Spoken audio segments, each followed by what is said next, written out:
Méditons avec le pasteur Ertis. Méditons avec le pasteur Ertis. Le lecteur de la Bible 2020 a prévu pour mardi 16 juin 2 Samuel 6, 1 à 23. Et pour approfondir cette méditation, le lecteur nous propose quelques questions telles que: y a-t-il un exemple à suivre ou à ne pas suivre? Quelle vérité Dieu me révèle-t-il? Quel verset m'interpelle le plus? Pour ma prière, y a-t-il quelque chose que Dieu me montre, dont j'ai à me repentir, auquel croire et obéir, pour lequel le remercier et le louer, pour lequel lui formuler ma demande? Pour être à l'aise à répondre à ces questions, il est recommandé de lire d'abord ce texte. Ce texte nous parle du transport de l'arche. Il y avait une bonne intention, mais mauvaise réalisation. Bonne intention, mauvaise réalisation dans le transport de l'arche de Dieu, qui signifie la présence de Dieu au milieu d'Israël. Verset de la semaine, c'est-à-dire un verset ou quelques versets à mémoriser en déant une semaine. Et pour cette semaine, c'est Hébreux 12, 14. Recherchez la paix avec tous et la sanctification, sans laquelle personne ne verra le Seigneur. Hébreux 12, 14. C'est un verset à mémoriser parce que la parole de Dieu est une nourriture et c'est aussi une arme, et c'est la plus puissante des armes que nous pouvons disposer en tant qu'enfants de Dieu. Nous allons prier. Seigneur, merci, nous sommes encore à ton école, nous sommes encore réunis autour de ta parole pour t'écouter, nous parler. Merci de nous parler, merci de nous remplir du Saint-Esprit, au nom de Jésus-Christ. Amen.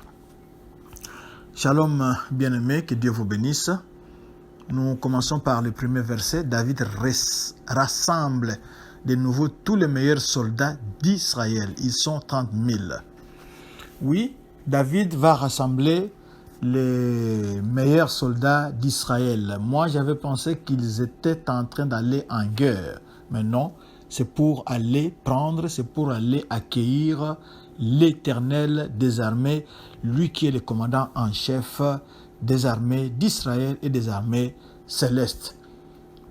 David réunit tous ses meilleurs soldats pour cette entreprise. Pourquoi il a rassemblé ces soldats-là? C'est le verset 2 qui nous le dit. C'est pour ramener de là le coffre sacré. Le coffre sacré avait été quelque part, il avait été confisqué lorsque, hier nous avions par exemple parlé des Philistins qui s'étaient amenés en guerre avec leurs idoles.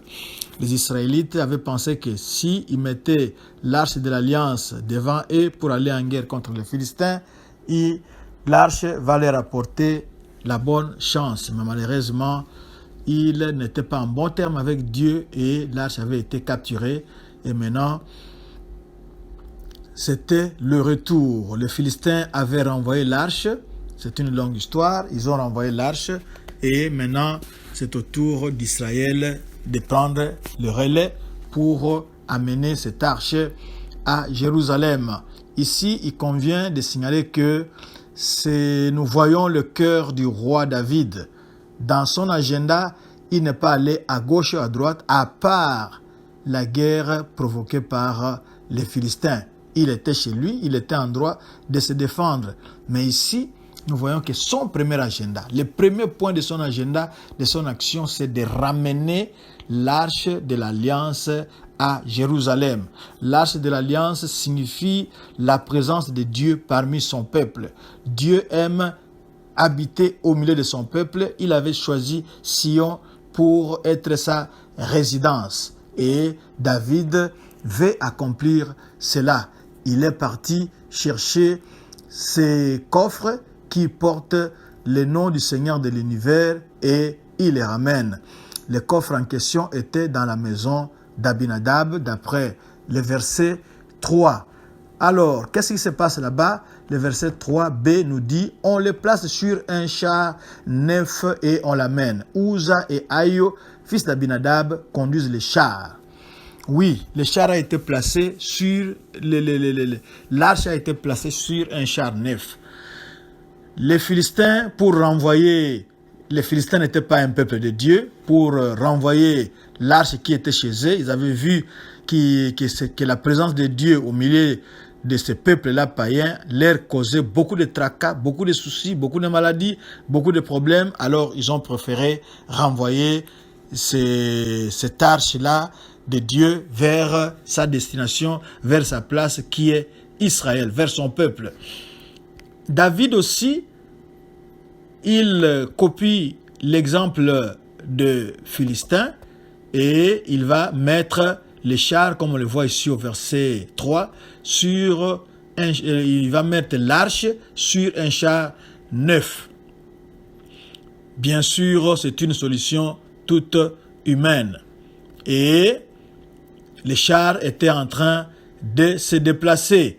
David, avec tous les Israélites, était dans la joie devant le Seigneur. On jouait de la musique, toutes sortes d'instruments pour louer le Seigneur qui rentrait au milieu de son peuple pour aller habiter à Jérusalem dans la place qui lui avait été réservée. Le verset 6 nous dit: quand ils arrivent près de chez Nakon, là où on bat les céréales, le bœuf glisse, Uza étend la main pour retenir le coffre sacré. Et le verset 7 précise: alors le Seigneur se met en colère contre lui, il le frappe à cet endroit à cause de ses gestes. Uza meurt là, à côté du coffre. Qu'est-ce qui se passe ici? Le coffre était en train de se déplacer, l'arche de l'Alliance était en train de se déplacer sur un char tiré par des bœufs, et quelque part les bœufs ont glissé, et quand ils ont glissé, l'arche était en train de tomber, et Uza n'était pas mal intentionné, il voulait retenir l'arche, et il voulait retenir l'arche pour qu'il ne tombe pas, et au lieu que le Seigneur des armées puisse considérer ces gestes-là, il n'a pas besoin d'aide et il a plutôt frappé Uza. Pourquoi a-t-il frappé Uza? D'abord, la parole de Dieu avait dit que ce ne sont pas le bœuf ou un char neuf qui doit déplacer l'arche de l'Alliance. Ce sont plutôt les Lévites. Uza n'était pas lévite. Et la parole de Dieu ajoute encore que pour ce faire, nous le verrons un peu plus bas là-bas, pour ce faire, les Lévites devaient se sanctifier. Ici, David a simplement pris les modèles du monde. Il a simplement transposé le modèle qu'il a vu dans le monde, il l'amène vers le peuple de Dieu. Nous prenons le modèle dans le monde et nous les amenons dans l'église de Dieu. C'est avec raison qu'un musicien congolais avait dit: il a cherché le monde, il l'a trouvé dans l'église. C'est ce que David avait fait ici. Nous avions vu hier comment David était un bon élève qui part chaque fois chez Dieu pour lui demander conseil. Mais ici, il a oublié ce modus operandi, il a oublié cette façon-là de faire. Au lieu de demander à Dieu, voilà, l'arche a été renvoyée par les Philistins. Comment veux-tu qu'on les transporte? Et bien sûr, Dieu avait déjà répondu. Ce sont des questions que Dieu avait déjà résolues dans sa parole. Il a montré, il a dit: voici comment on transporte l'arche de l'Éternel. Qui doit transporter l'arche de l'Éternel? Quelle doit être leur condition spirituelle? Ce sont des choses que Dieu avait déjà révélées, qui étaient dans sa parole, et David ne les a pas consultées. David n'était pas censé ignorer cela. Et nous voyons ici, la faute du leader va tomber sur un innocent, Uza. Uza n'avait pas prévu de toucher l'arche de l'Alliance, il n'avait pas prévu, mais parce que les choses ont été faites de façon humaine, c'est pour cela qu'il y a eu trébuchement. Oui, quand vous faites les choses de votre façon, quand vous faites les choses de façon purement humaine, sachez qu'il y aura toujours quelque part où les bœufs vont glisser et la faute du leader va tomber sur des innocents comme ça pour rien. C'est ça la leçon qu'il faut retenir ici. David est bouleversé parce que le Seigneur, ça c'est le verset 8, a brisé la vie de Uza. Il appelle l'endroit Pérez Uza et ce nom existe encore aujourd'hui. Le verset 9, ce jour-là, David a peur du Seigneur et il dit, je ne peux pas recevoir le coffre du Seigneur chez moi. Vous voyez, si on ne suit pas les instructions de Dieu, au lieu de l'honorer, au lieu d'obéir, la crainte s'installe. Et c'est cette même crainte-là qui s'était installée dans le jardin d'Éden chez nos ancêtres Adam et Ève, nos premiers parents. Ils n'avaient pas marché selon la volonté de Dieu. Et qu'est-ce qui s'était placé en eux? C'était la crainte. Ils vont se cacher. Dieu va les chercher. Où êtes-vous? Non, on vous a entendu passer. On était nus, on s'est caché. Cette crainte-là, oui, nous voyons ici comment David est bouleversé. Il est bouleversé parce qu'il voit que le Seigneur est terrible. Et le verset 9, comme nous l'avons dit, précise que David a peur du Seigneur. Et il dit qu'il ne peut pas recevoir le coffre chez lui. Alors, comme il ne peut pas recevoir le coffre chez lui, il le fait conduire au verset 10 vers la fin. Il le fait conduire dans la maison d'Obed-Édom, un homme de la ville de Gath. Gath, je crois que ça doit être une ville des Philistins. Et le coffre est resté 3 mois chez lui et le Seigneur bénit Obed-Édom et sa famille. Donc, le coffre quitte la maison d'Abinadab. Le coffre avait passé presque 20 ans chez les Philistins. Le coffre est rentré en Israël. On voulait l'amener à la cité de David. Uza est mort. David prend peur et il canalise le coffre chez Obed-Édom. Et quand le coffre est arrivé chez Obed-Édom, le verset 12 nous dit, on vient dire au roi David, le Seigneur a béni la famille d'Obed-Édom et tout ce qui est à lui à cause du coffre sacré. Alors David va chez Obed-Édom, il fait amener le coffre à la ville de David au milieu des cris de joie. Comme nous le voyons ici, le coffre est passé chez Obed-Édom et tout le monde a vu visiblement que Obed-Édom avait été béni. Vous aussi qui portez la présence de Dieu, vous aussi qui avez Jésus-Christ en vous, qui est Dieu lui-même, Dieu qui habite à vous, parce qu'il est le Dieu de l'Alliance, parce qu'il est la source de bénédiction, laisse qu'il vous bénisse maintenant, comme il avait béni la maison d'Obed-Édom, qui avait pris un simple coffret qui représentait la présence de Dieu à cette époque-là au milieu d'Israël, et Obed-Édom avait été béni. Laisse que la bénédiction de Dieu vous localise et vous atteigne maintenant, vous qui transportez, vous qui êtes le temple de Dieu, vous qui transportez la présence de Dieu en la personne de Jésus-Christ, en la personne du Saint-Esprit qui est en vous. Alors, David et tout le monde constatent que Obed-Édom avait été béni et les 3 mois-là ont été propices à David.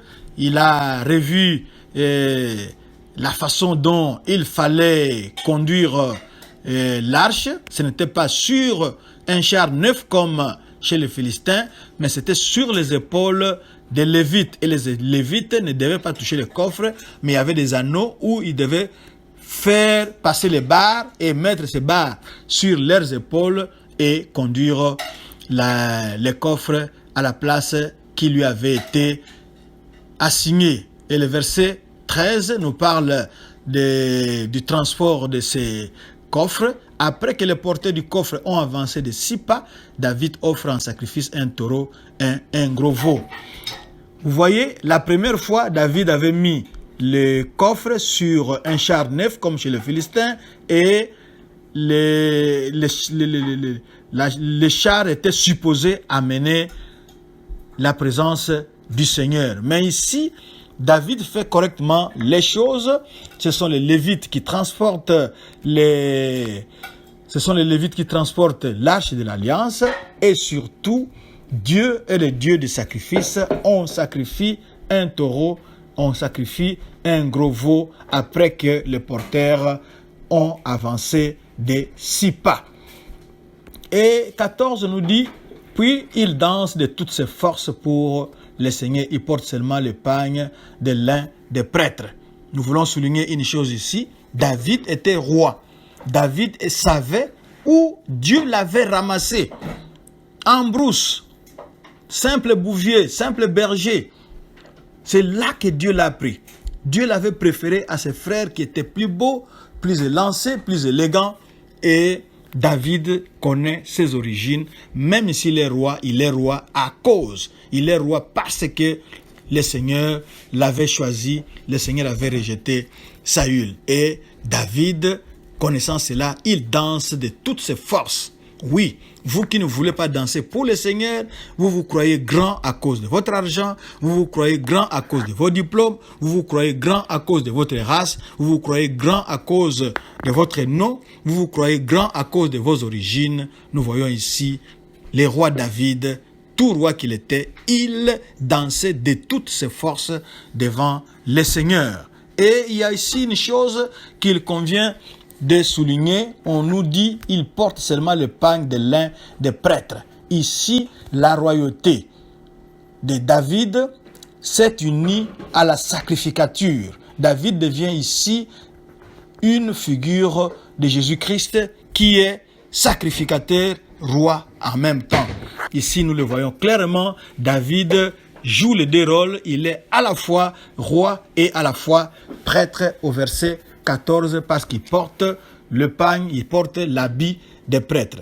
David et tous les Israélites conduisent le coffre du Seigneur à Jérusalem au milieu des cris de joie et au son des trompettes. C'est comme ça, notre Dieu aime qu'on le loue, notre Dieu aime, habite au milieu de la louange d'Israël, notre Dieu diffuse de la joie. C'est pour cela qu'il y avait des cris de joie d'après le verset 15.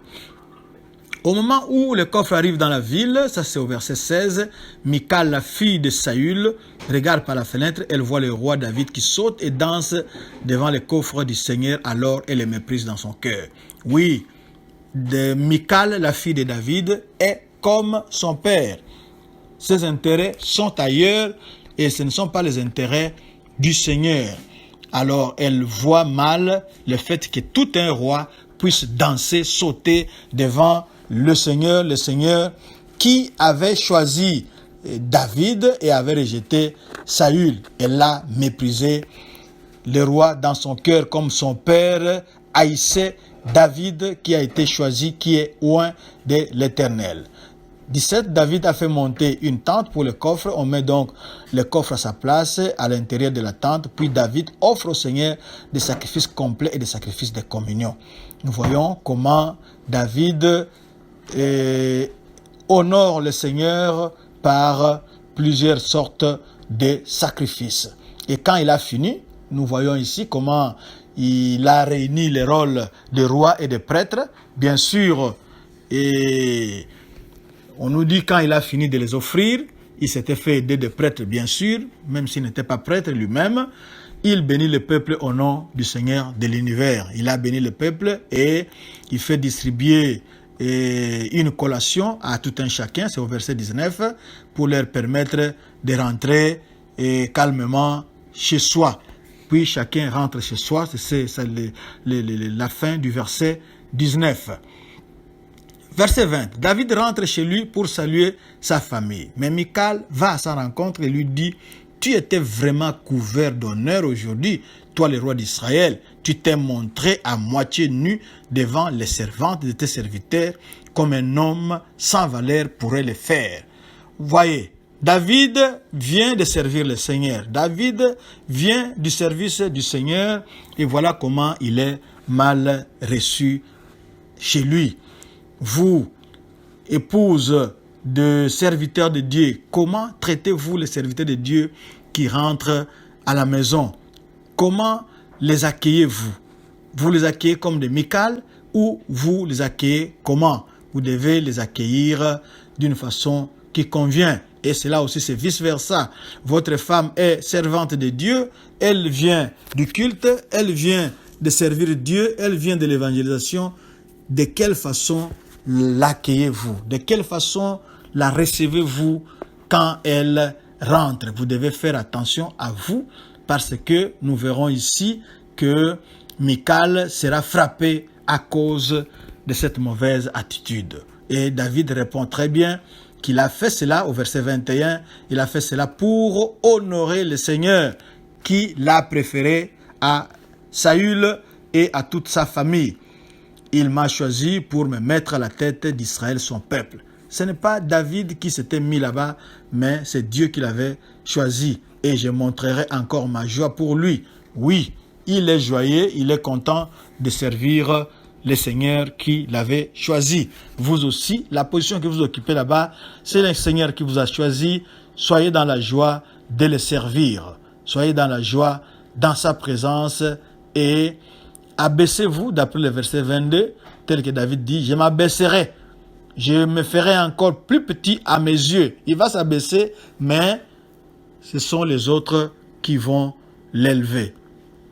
Et le verset 23 précise, Michal, fille de Saül, est morte sans avoir d'enfant à cause de cet épisode. Oui, très souvent, quand nous n'honorons pas le Seigneur, quand nous méprisons les serviteurs de Dieu, surtout ceux qui sont dans notre famille, il est parti servir Dieu, elle est partie servir Dieu, elle est mal reçue, il est mal reçu à son retour. Or, d'autres versions disent que David est rentré chez lui, pas pour saluer sa famille, mais pour la bénir. Michal, au lieu de recevoir la bénédiction, recevra plutôt la malédiction. Elle est morte sans avoir mis au monde un seul enfant avec David, parce que leurs intérêts étaient contraires. David avait à cœur l'œuvre de l'Éternel, tandis que Michal cherchait les apparences comme son père Saül. C'était quelqu'un des apparences, c'était quelqu'un qui cherchait de l'honneur pour soi. Nous sommes arrivés à la fin, nous allons prier. Faites les choses selon Dieu et non selon vous. Cherchez l'obéissance pour connaître la volonté de Dieu. Il nous a laissé sa parole. C'est pour cela que nous la méditons chaque jour pour connaître comment est ce Dieu, qui est ce Dieu, qu'est-ce qu'il veut, quelle est sa volonté sur notre vie. Seigneur, merci pour les leçons d'aujourd'hui. Oui, tu avais raison de frapper Uza. Ce n'était pas de sa faute, mais c'était la faute du leader que nous sommes. Nos fautes tombent, nos fautes influencent. Et malheureusement, les gens qui nous suivent et les innocents meurent pour rien. Pardonne chaque leader qui n'a pas suivi ta voie, qui a fait les choses selon le monde et non selon toi. Merci aussi pour la joie que tu mets dans les cœurs de tes croyants quand ils viennent en ta présence pour te louer, pour t'exalter, pour t'adorer, pour t'offrir des sacrifices. Merci surtout parce que tu aimes rester habité au milieu de ton peuple. Merci surtout pour la bénédiction que Jésus-Christ a apportée dans nos maisons, nous qui sommes les Obed-Edom des temps modernes. Que la gloire te revienne par Jésus-Christ. Amen. Notre adresse www.eglisedoxadeo.com, Facebook Doxadeo Lushi, YouTube et Twitter Doxadeo Lubumbashi. Shalom, shalom et que Dieu vous bénisse.